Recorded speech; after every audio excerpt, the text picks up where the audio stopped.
This morning, El Paso in a state of emergency as Title 42 ends and the city prepares for an influx of immigrants.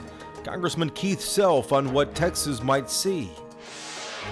Tomorrow, the Texas House begins debating whether universities should close their offices of diversity, equity, and inclusion. Dr. Ben Carson, one of those who testified for this bill, takes our questions on how it would impact minorities. Congressman Colin Allred, the first Democrat to declare he will challenge Ted Cruz. But does Allred have a better chance than Beto? And the Republican bill that would ban children from getting medical help to transition. It became the flashpoint in Austin last week. State Rep Jean Wu on what happens next. Inside Texas Politics with Jason Whiteley starts now.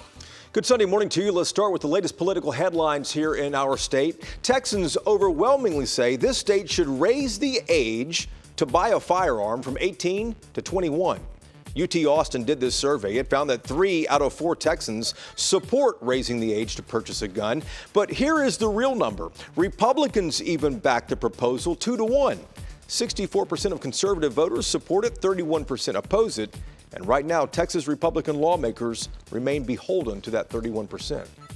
State lawmakers are formally investigating one of their own, though it's uncertain exactly who it is. The House General Investigating Committee met privately on Thursday to determine if an unnamed lawmaker had inappropriate workplace conduct. Now, State Rep Brian Slayton was seen leaving that hearing. His role inside still uncertain. Slayton, though, is accused of having an inappropriate relationship with a young staffer. He is a Republican from Roy City. Slayton's attorney, though, calls the allegations outrageous. And the Texas Senate passed a bill the other day that still has a lot of people talking, especially in Houston. It's Senate Bill 1993. It lets the Secretary of State call for a brand new election if a county of 2.7 million voters runs out of ballots. This one obviously directly aimed at what happened in Harris County in November. But what got people talking is that it lets the Secretary of State do this, throw out the election and call for a new one. Remember, that person is appointed by the governor. We'll be watching to see whether it survives in the House. Let's start, though, on the border and that thing called Title 42. That's the pandemic-era rule that allowed the United States to immediately expel all immigrants for public health reasons. Well, Title 42 ends on Thursday, and this week, El Paso is bracing for a wave of migrants potentially coming across the Rio Grande. Congressman Keith Self is our first guest. He is a Republican who represents Collin and Hunt counties in North Texas. Congressman Self, welcome back to the program. The expiration of Title 42 is this coming Thursday, May the 11th. El Paso declared a state of emergency. President Biden sending 1,500 soldiers down to the border. What do you expect we're realistically going to see? Well, if what we're hearing is correct, we're going to see a flood of immigrants taking advantage of this latest expiration of Title 42, which allows us to keep them out of the country because of the COVID emergency. Republicans have criticized the president, obviously, over his approach to the border. We've seen the numbers go up, so some of that criticism probably rightfully due. But sending 1,500 soldiers to the border is something we haven't seen from President Biden before.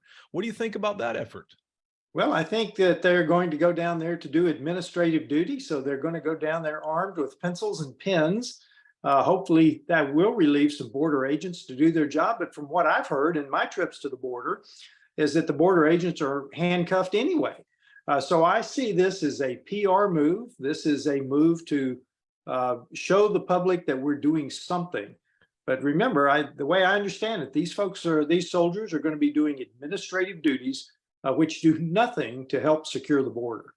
How are the Border Patrol agents handcuffed?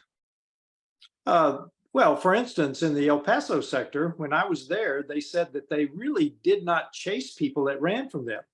Because if a man running falls down, breaks his nose, the agent is held responsible. If you're chasing a car and the car happens to wreck, the agent could be held responsible. Now, that deters border agents from doing their job to aggressively detain illegal immigrants.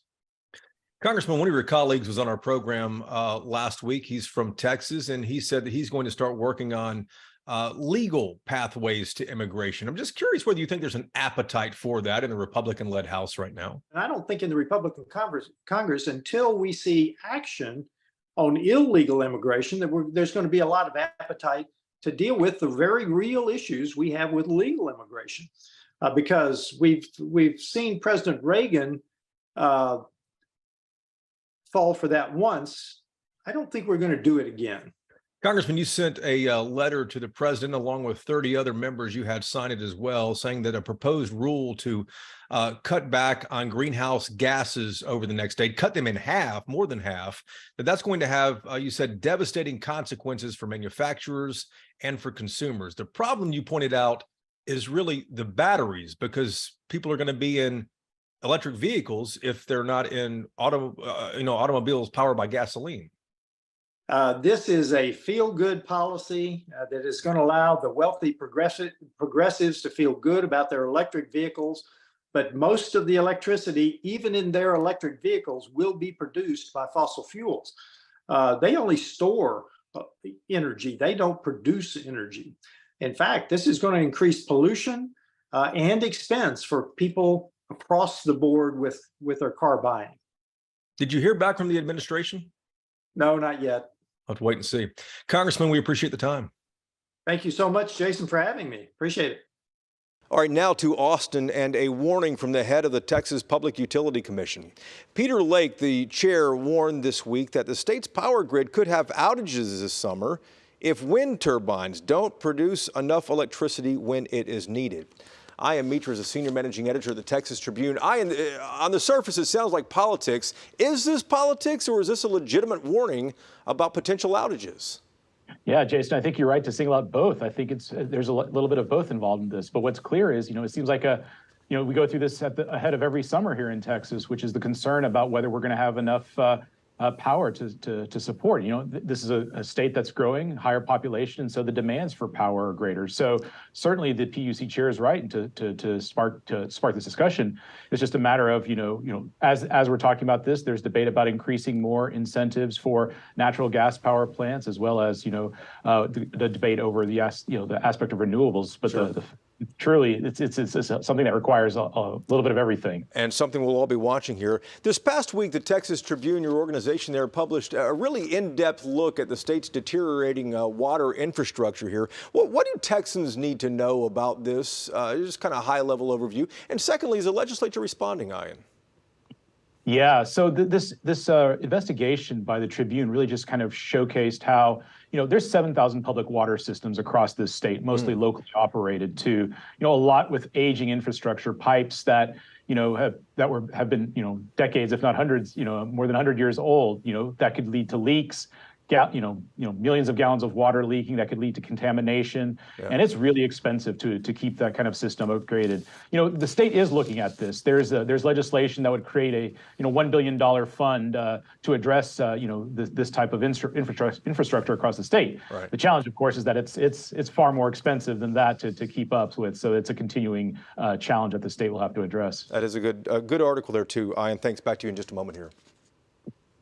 Coming up, the Republican bill that would ban children from getting medical help to transition. It touched off protests inside the Capitol. State Rep Jean Wu joins us from there in a moment. And Dr. Ben Carson argues against diversity, equity, and inclusion just hours before state lawmakers are scheduled to debate it. He's up with us when Inside Texas Politics returns. Welcome back to Inside Texas Politics. We watched protests and arrests inside the state capitol last week as Republicans pushed through a bill to ban transgender children from getting any type of assistance to transition. State Rep Jean Wu, one of those speaking out against this legislation. He is a Democrat who represents parts of Houston. Good morning, Representative Wu. Let's talk about what exactly this legislation would do to transgender kids who want to transition. What exactly would it prevent? So this would prevent all care, all treatment, anything in the continuum of care, from counseling to therapy to anything else, would come to a complete screeching halt. What reasons have supporters given for wanting to pass this bill? So, and that's the really frustrating part, is that, the proponents of this legislation say, oh, we're protecting children. But the problem is the children themselves, their family members, their doctors have come and said, we don't want your protection. We don't need your protection. And your protection that you're offering actually hurts us. And it's going to cause hundreds, if not thousands, of kids who are already in just really tough situations and who really have really severe issues and are in risk of suicide to contemplate that, to potentially even take their own lives. The one thing that I keep hearing from Republicans is, you do what you want after you're 18, but under 18, this shouldn't be allowed. What do you think about that?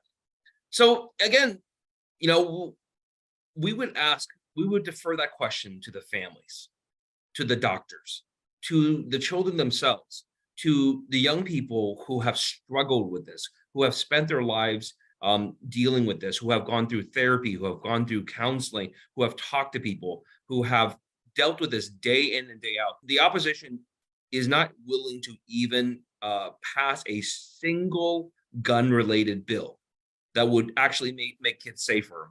Not even give it a consideration.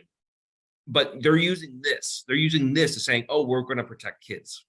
And it looks like this is likely going to be headed to the governor's desk. What's that going to mean to the transgender children and to their families in this state?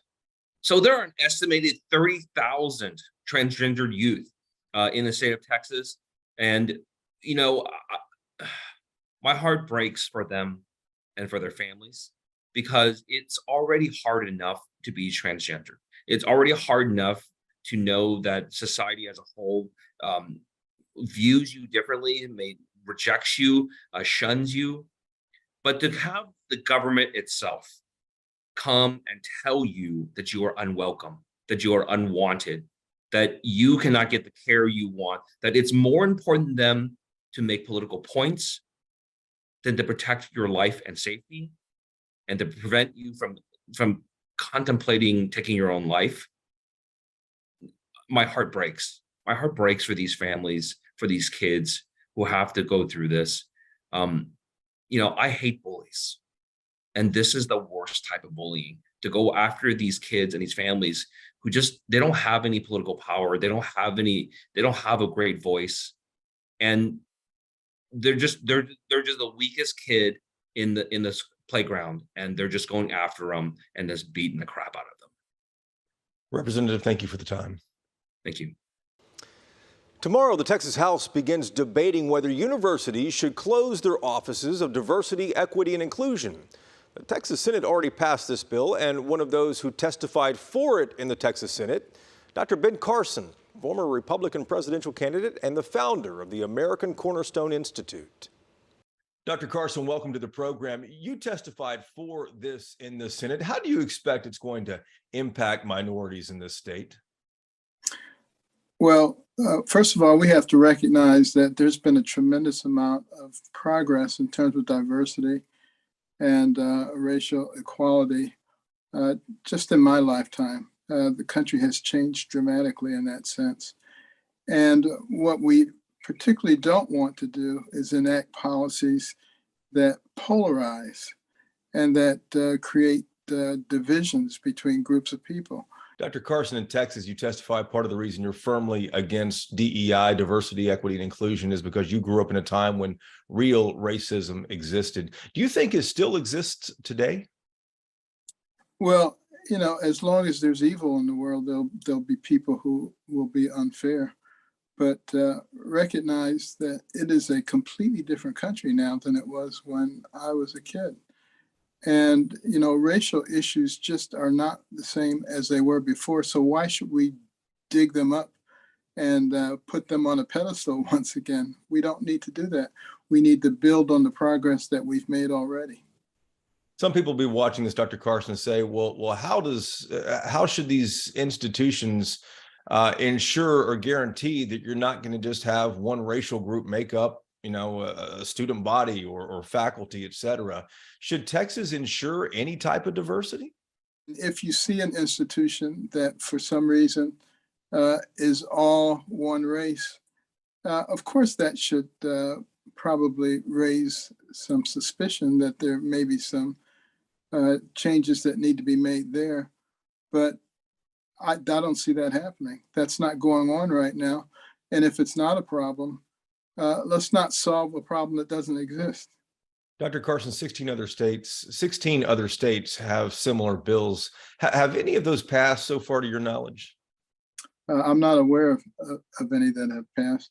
And I'm hoping that we have people with common sense who will just sit down and use the facts. There's a lot of data. Sit down with people on the other side of the aisle and say, what is it that we want to accomplish? And how do we best do that in a way that we can all live with? That's what intelligent people do. We don't try to force people to do things. That doesn't work in the long run. And we just need to recognize that we're not each other's enemies. We all want good things for all of our citizens. We want liberty and justice for all. Let's sit down and work it out. We can do it. Dr. Carson, thank you for the time. Absolutely. It's been a pleasure. Congressman Colin Allred, the first Democrat in this state to say he's going to challenge Ted Cruz. Allred already raised $2 million in the early hours of his campaign, but does Colin Allred really have a better chance than Beto did? We'll begin there next on the Roundtable. This is Inside Texas Politics with Jason Whiteley. Time now for Reporters Roundtable to put the headlines in perspective. I am Mitra, back with us from the Texas Tribune in Austin. Bud Kennedy, a columnist at the Fort Worth Star-Telegram, and Bernadine Steptoe, political producer at WFAA in Dallas. And Bud, let's start with you. The big news about Colin Allred, the first Democrat in the state, saying he's going to challenge Ted Cruz for U.S. Senate. Does he have a better shot than Beto? The early fundraising numbers he posted, $2 million, seem interesting. Well, what the congressman's trying to do now is bluff anyone else out of the race. If Roland Gutierrez does get in, he's probably better known in Houston and San Antonio and has an advantage. The problem here is that Democrats have a history of nominating the weaker candidate for the general election. Look at, they nominated Rochelle Garza instead of Joe Jaworski last cycle, who would have run Paxton better. They nominated MJ Hagar instead of Royce West. Colin Allred's trying to keep all the other Democrats off the ballot. Bernadine, interesting. That's probably so. However, keep in mind he is a different kind of Democrat in the sense that he is not a progressive. Although Senator Cruz wants to paint him as such, he reaches across the aisle, he works with other Republicans, and he does very well in his district. So I think that you're going to see a different kind of candidate. You're going to see a different kind of campaign, and I think that he's going to do as well as anybody could, and he's going to get that nomination. Interesting you say he's going to get the nomination. Yes. If you're Roland Gutierrez and you're thinking about potentially running, the state senator from San Antonio who represents Uvalde, or maybe if you're Houston Mayor Sylvester Turner and you're still thinking about this as well, how does this early fundraising haul for Colin Allred impact them? Well, it can, but also it's early and there's a lot of time. I think, whether it's Mayor Turner kind of pointing to his leadership in Houston, or Senator Gutierrez speaking specifically about issues related to guns, they have very clear issues that they can kind of make a candidacy on. I'll also just flag too, though, looking ahead to 2024 too, about a candidate who's not going to be in that race, but who's going to be on the ballot. And that's President Biden and the re-election campaign for president. That's going to certainly have a factor in this campaign as well. Yeah, and Bud, that will have a factor in this campaign. Well, and this is more like as we talked about the Cruz-Sadler race, where the first time Cruz was elected, it was a general election race with a huge Republican Party turnout. Republicans still have, if you look at polls, 5 to 7% advantage in Texas, and it would really take something big to turn that around. But quickly, this is the last week for the Texas House to also pass its own bills before they have to consider only the Senate bills. What do you think is going to pass? What's not going to pass? What ends up in a special session? We're going to watch the calendars Monday and Tuesday and see what comes around. I think that the bills that everybody wants to see if vouchers comes over in a budget from the Senate or in some sort of conference committee. What the House does with that. Is there time to talk about that? They're just so many things that Dan Patrick wants the House to talk about, and they're intentionally trying to make sure there's not enough time to talk about it all. Bernadine, what do you think is going to go to a special session? We had a podcast, our podcast out today, and one of the things they're talking about is property taxes. The guy we interviewed in the podcast said it's going to be property taxes that goes to the session. What do you expect? Well, if the House and the Senate doesn't come to some type of revolution, well, that might be what it takes. But if they don't come to some kind of agreement, that is going into a special session, because every House, the Senate has promised property tax. But also, I think we need to look at the school vouchers, because Governor Abbott has spent an awful lot of political capital trying to get something through, and the House just doesn't want it. Now, whether or not he keeps pushing it, but I definitely think that property tax is going to be in a special session if there's no agreement. Do you expect IN to have a special session, and if so, what falls into that? Because we are getting down to the wire here, 2 or 3 weeks left. Yeah, it's the ultimate question too, and I think if you look at what the Lieutenant Governor has really emphasized in terms of like things that he really would kind of push pressure for a special session, he said property taxes and power grid issues. Those are things like he's really pushing for more money, particularly in the budget for natural gas power plants, and so that's something that I think they'll push on too, as well as aspects. I know there's aspects too related to public school finance, as well as aspects of tenure in higher ed and issues like that that could possibly go into a special. And Bud, final question here: is the House on schedule this Monday and Tuesday, or is it slow walking some things? The House is doing what it wants to do, and you have a political tug of war between the Lieutenant Governor and the Speaker this time. So the House is very much on its own schedule. But now we see the grid is pushing its way to the front of concerns. All right. Yeah. Bud, Bernadine, Ian, thank you so much. We appreciate it. Thank you for watching as well. We're back next Sunday to take you inside Texas politics, and hope you can join us then. Take care.